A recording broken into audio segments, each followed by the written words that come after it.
Yesterday, Vice President Kamala Harris, of course, the Democratic presidential nominee, did a series of events with former Republican Congresswoman Liz Cheney. Oh, David, Cheney proves Kamala's actually a right winger. No, Liz Cheney has been able to do something that is really difficult when people are in government, but is easier when you are out of government, which is to say, hey, you know what?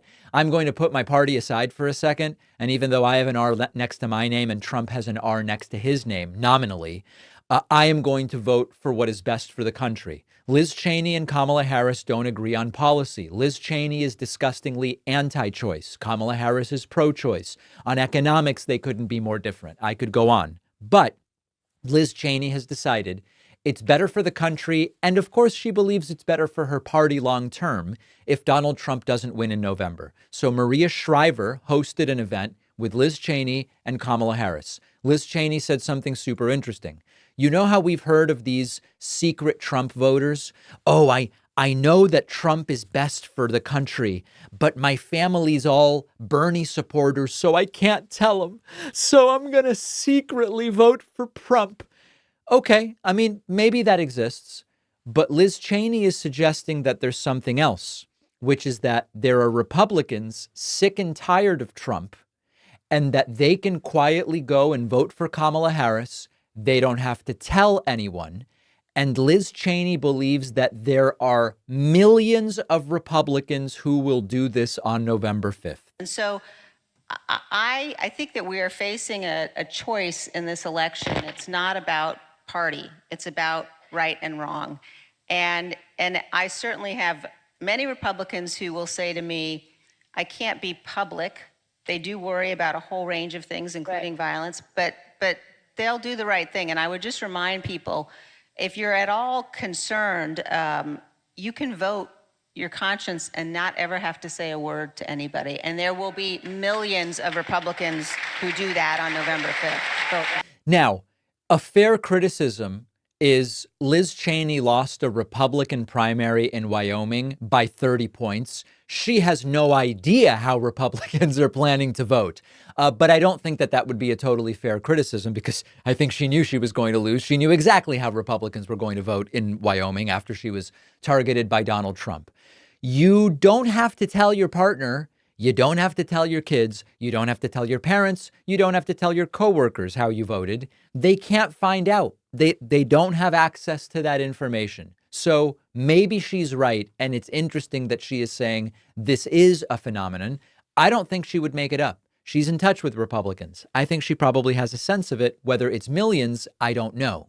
Now, Kamala Harris also had a number of interesting statements that she made during this event with Liz Cheney, hosted by Maria Shriver. And she pointed out the degree to which Trump's own former officials have pointed out that he is completely unfit to lead. You know, I've said many times, I do believe Donald Trump to be an unserious man, but the consequences of him ever being in the White House again are brutally serious. And take it from the people who know him best.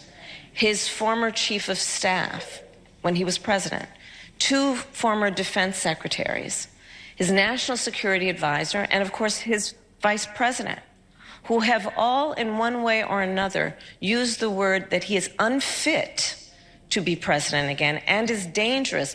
Listen to the report that what his former chairman of the Joint Chiefs of Staff, a general, said about him, that he is fascist to the core. And these are people who were in his administration, who worked closely with him in the Oval Office. And now, Trump has written all of them off as woke generals, soldiers he doesn't respect, and people who just weren't the beauties that he believed they were when he hired them, which of course directly undercuts his claim that nobody hires better people than he does. Finally, another interesting moment from this event, I'm not necessarily going to say go watch this whole 2-hour event. You can if you want. Don't feel obligated. But there were a bunch of interesting moments. And at one point, Maria Shriver asked Liz Cheney, Are you surprised you're campaigning for a Democrat? Liz Cheney's answer is very interesting. Surprised. Are you surprised that you're out here campaigning for a Democrat, campaigning for Kamala Harris against the party that you've been a part of your entire life? You know, what I would say, first of all, is we all know, everyone who watched January 6th knows, what Donald Trump is willing to do. He lost the election. He tried to overturn it and seize power. And then he sat in his dining room and he watched the attack on television. He watched it. People pleaded with him to tell the mob to leave, and he wouldn't. And he watched law enforcement officers be brutally beaten. He watched it. That's a depravity that, to me, I think to anyone who's taken the oath of office, makes someone absolutely unfit ever to be president again. Now, So listen, I don't think that this entire story about Liz Cheney and Kamala Harris clearly are the same on policy. Either Kamala's a right winger or Liz Cheney's a left winger or whatever. All that's going on here is that there are some basic guardrails for the way the country's supposed to run. And there are some Republicans who agree that preserving those guardrails is more important than supporting your party's nominee. That's what Liz Cheney has figured out. And to the extent that we agree on that, good for her. There are two big problems with the cheap plastic disposable razors. 2/3 of people have skin irritation. And then over 2 billion plastic razors enter our landfills in the United States alone. Now, our sponsor, Henson Shaving, solves both problems. With the plastic disposable razors, you have unstable blades wobbling around as you shave, which causes the irritation. It's like if you were cutting something with scissors or a knife and the blade is wiggling. That's what's happening to your face with the cheap razors. So here's the solution. Razors produced by Henson have a blade that extends only 0.0013 inches past the shave plane. And that means no blade movement, more comfort before and after shaving. This is something only Henson can offer because of their precision manufacturing shop that also makes aerospace parts.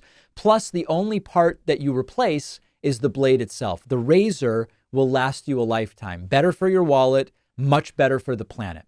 When you buy a razor at hensonshaving.com/Pacman, use the code Pacman to get a 2-year supply of blades for free.